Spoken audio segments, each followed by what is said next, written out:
असे या सर्वांनी महाराष्ट्रातील जनतेला भावनिक आव्हानं करूनच भावनिक आव्हानामध्येच गुरफटून ठेवलं। महाराष्ट्रातील असणाऱ्या जनतेला भावनिक आव्हानं देत राहायची। महाराष्ट्र आणि महाराष्ट्राची असणारी अस्मिता ही काय आहे याची फक्त भाषणं करायची। वक्तृत्व शैलीवरती असणारं यांचं कमांड आणि या कमांडमुळेच खरं तर महाराष्ट्राची या सर्वांनी या महाराष्ट्राने या सर्वांनी या ठाकरे कुटुंबानेच खऱ्या अर्थाने महाराष्ट्राला वाईट दिवस जे दाखवले ते त्यांनीच दाखवले। हे डोळे उघडून महाराष्ट्रातील जनतेने पाहिलं पाहिजे। हा कोस्टल रोड महाराष्ट्रातील प्रत्येकाने फक्त खेड्यापाड्यातील असणारा प्रत्येक जण असेल यांनी तो पाहिला पाहिजे। बाळासाहेबांचं स्वप्न बाळासाहेबांचं असणारं स्वप्न काय होतं तर इथे असणाऱ्या गरीबाला प्रत्येकाला घर मिळालं पाहिजे। प्रत्येक गरीबाला घर मिळावं ही भूमिका असली पाहिजे आणि म्हणून झोपडपट्टी पुनर्वसनाच्या सारख्या योजना या कार्यान्वित झाल्या पाहिजेत। ही भूमिका बाळासाहेबांची त्यावेळेच्या काळात होती। खऱ्या अर्थाने देवेंद्रजींच्या नेतृत्वामध्ये बीडीडी साईचा असणारा प्रकल्प इथल्या असणाऱ्या मराठी कुटुंबांना याच ठिकाणी 550 स्क्वेअर फीटचं घर देण्याचं काम जर कोणी केलं असेल तर ते आदरणीय देवेंद्रजींच्या नेतृत्वात केलं गेलं। परंतु तुमच्या बरोबर असणारी काही मंडळी तुमच्या व्यासपीठावरती तुमच्या खांद्याला खांदा लावून चालणारे प्रत्येक जण की त्यांनी कशा पद्धतीने पत्राचाळ असेल किंवा असे अनेक प्रकल्प की जे लाल फितीमध्ये अडकवून ठेवलेत या सर्वांना जर तुम्हाला आम्हाला सर्वांना धडा शिकवायचा असेल तर तुम्ही आम्ही सर्वांनी एक दूरदृष्टी असणारे देवेंद्रजी इथला असणारा विकासक इथल्या असणाऱ्या या इमारतींना इथल्या असणाऱ्या भाडेकरूंना यांना कदाचित न्याय देऊ शकत नसेल तर त्यांच्यासाठी सुद्धा स्वतः त्याचा पुनर्विकास करावं आणि त्यासाठी सुद्धा योजना आणणारं दूरदृष्टी नेतृत्व जर कोण असेल तर ते आदरणीय देवेंद्र फडणवीस आहेत। हे आपण सर्वांनी लक्षात घेतलं पाहिजे। देवेंद्रजींच्या नेतृत्वात महाराष्ट्र एक वेगळ्या दिशेने जाताना दिसतोय। ओला दुष्काळ सुका दुष्काळ हे संकट या आसमानी संकटाला तुम्हाला आम्हाला सर्वांना जेव्हा फेस करावं लागतं त्यावेळेला आदरणीय पंतप्रधान नरेंद्र मोदीजींच्या नेतृत्वामध्ये हा मराठवाडा असेल पश्चिम महाराष्ट्र असेल किंवा हा सर्व भाग असेल की जो दुष्काळी होता या सर्व दुष्काळी भागाला सुद्धा मराठवाडा ग्रीडच्या माध्यमातून या सर्वांना जोडणं प्रत्येक गाव आणि खेड दुष्काळग्रस्त आहे या सर्व खेड्यापाड्यांना सुद्धा पाण्याने जोडणं तिथे असणाऱ्या शेतकऱ्यांची असणारी भूक ही लक्षात घेऊन त्यांना सर्वांना तितकी असणारी जमीन सुजलाम सुफलाम झाली पाहिजे हे स्वप्न महाराष्ट्रातील असणारं महायुतीचं सरकार पाहत आहे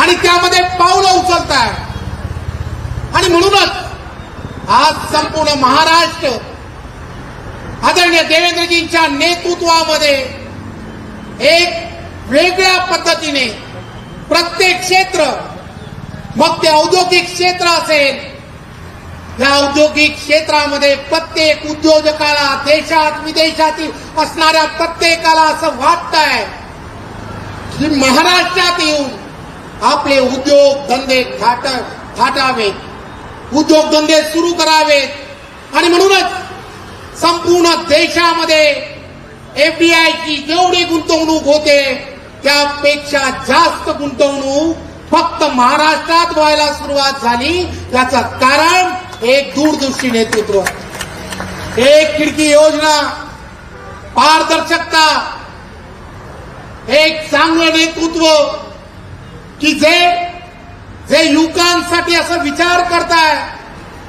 की प्रत्येक युवकाच्या हाताला काम मिळालं पाहिजे. स्टार्टअप या महाराष्ट्रात जास्तीत जास्त झाले पाहिजे.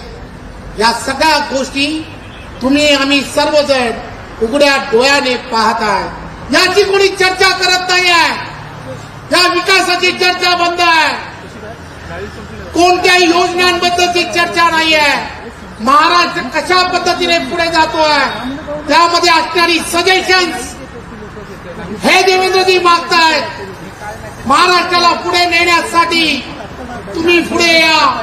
तुमचे सजेशन्स हे नेहमीच महाराष्ट्रातील मुख्यमंत्री म्हणून मी नक्की स्वीकारेन हे ते सांगतायत.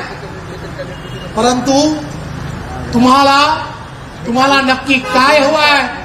महाराष्ट्र हा प्रत्येक क्षेत्रामध्ये पुढे गेला पाहिजे की अडथळ्यांची शर्यत, की अडथळ्यांच्या शर्यतीमध्ये हा महाराष्ट्र अडकला पाहिजे हे तुम्ही ठरवलं पाहिजे. हा मोर्चा महाराष्ट्रातील जनतेची दिशाभूल करणारा असा हा मोर्चा आहे. या मोर्चाला आपण सर्वांनी विरोधकांचा मोर्चा समजू नका. महाराष्ट्राला गतिमान करणं हे ज्या वेळेला महायुतीचं सरकार विचार करताय त्यावेळेला काही एनजीओज मोठ्या प्रमाणामध्ये महाराष्ट्र असेल, देश असेल, या देशामध्ये मोठ्या प्रमाणामध्ये फंडिंग करून या एनजीओच्या माध्यमातून अशा काही मंडळींना खत पाणी घालण्याचा प्रयत्न करतायत. आणि ही सगळी मंडळी जी आज मोर्चाचं नेतृत्व करतायत यांना जर तपासून पाहिलं तर लक्षात येईल की तुम्हाला यामध्ये सुद्धा कुठेतरी वाजे असेल. रिलायन्सच्या संदर्भामध्ये ज्या पद्धतीचं त्यावेळेला महाविकास आघाडीमध्ये झालेलं कृत्य की जो सचिन वाजेच्या रूपाने देवेंद्रजी विरोधी पक्ष नेता होते त्यांनी उघडकीस आणलं. याच पद्धतीने अनेक अशा एनजीओज या सर्व मंडळींना, या सर्व विरोधकांना, सर्वांना खत पाणी घालण्याचा प्रयत्न करतायत. माझी महाराष्ट्रातील जनतेला ही विनंती आहे, हा त्यांचा असणारा हा कट हा तुम्हाला आम्हाला सर्वांना हाणून पाडला पाहिजे.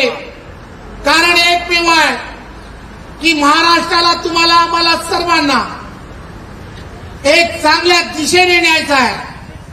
इथला असणारा शेतकरी, कष्टकरी, इथला असणारा युवक या प्रत्येकाला त्यांच्या स्वप्नातला महाराष्ट्र की ज्या महाराष्ट्राला ट्रिलियन इकॉनॉमी पर्यंत नेण्याचं स्वप्न हा प्रत्येक युवक पाहतोय.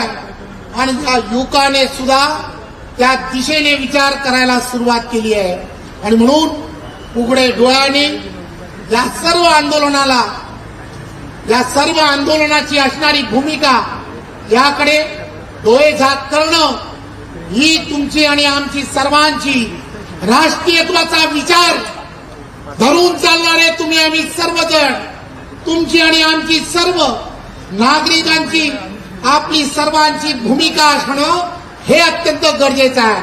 आणि म्हणून भारतीय जनता पार्टीचा कार्यकर्ता, बूथ लेवलच्या प्रत्येक कार्यकर्त्याने पेटून उठून यांचा हा डाव जो आहे, हा डाव जर तुम्हाला आम्हाला सर्वांना उधळून काढायचा असेल तर घरोघरी जाऊन यांची असणारी ही भूमिका ही स्पष्ट करणं हे अत्यंत गरजेचं आहे. आणि ते तुम्ही आणि आम्ही सर्वांनी मिळून करूया. धन्यवाद. जय हिंद, जय महाराष्ट्र.